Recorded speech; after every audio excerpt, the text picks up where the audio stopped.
6 days ago that we made that announcement. It seems like about a month ago.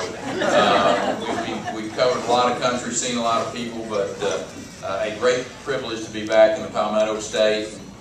Good to meet with all the legislators. Bobby, it was good to just get to sit and listen and share with them what y'all are doing here. And then speaking of them, your speaker is one of those unabashedly proud conservatives, and I'm proud to call him. Amen.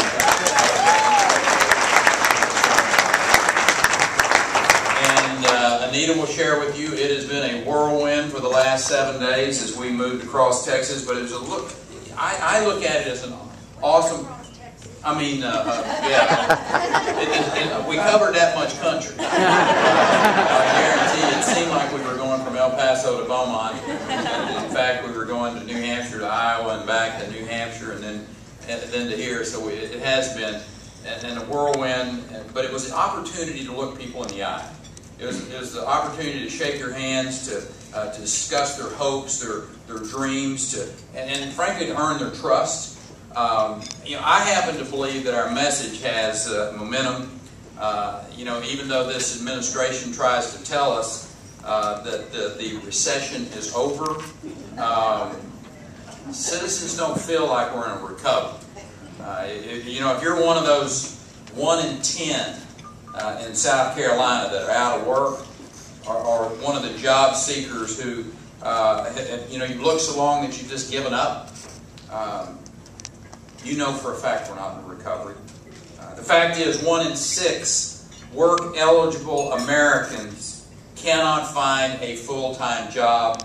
That is not a recovery. That is an economic disaster. Amen, brother. The president this week, he said that we had reversed the recession, but over the last 6 months we just kind of had a run of bad luck.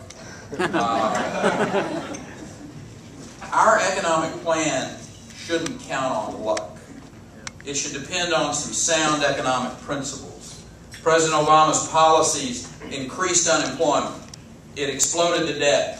It led to the first downgrade in the credit of the United States in history.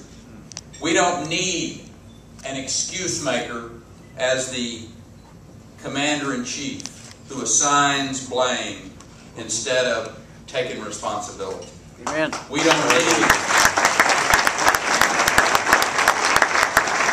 don't need a government solution. We need to get government out of the way and let the private sector do what the private sector does best, which is create jobs in return for wealth. The fact is the president's stimulus plan has failed.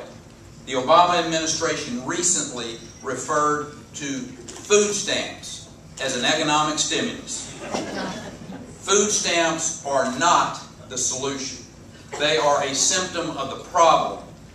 Too many people are without work. Most Americans do not yearn to be dependent on government subsidies. They want economic freedom. Economic freedom to have a job, to work, to take care of their family. That's what Americans yearn for. The central issue of this election is going to be an administration that believes Washington must be our caretaker, and the people who want Washington to only care for their constitutional responsibilities. That's what this election is going to be about. We've tried for 2.5 years, government trying to create jobs. It's time for the private sector to be given the chance to create jobs.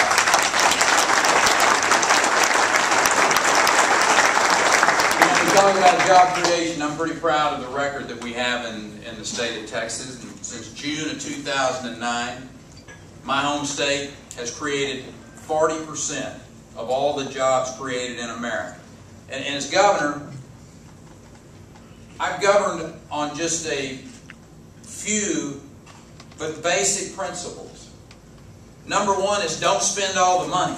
Amen. You need to try that in Washington, D.C. Don't spend all the money. Keep the taxes as low as you can while still delivering the essential services. Have a regulatory climate that is fair, and predictable, and a legal system that does not allow for oversuing. Then get out of the way, government, and let the private sector do what the private sector does best. Create jobs and create wealth. Yep.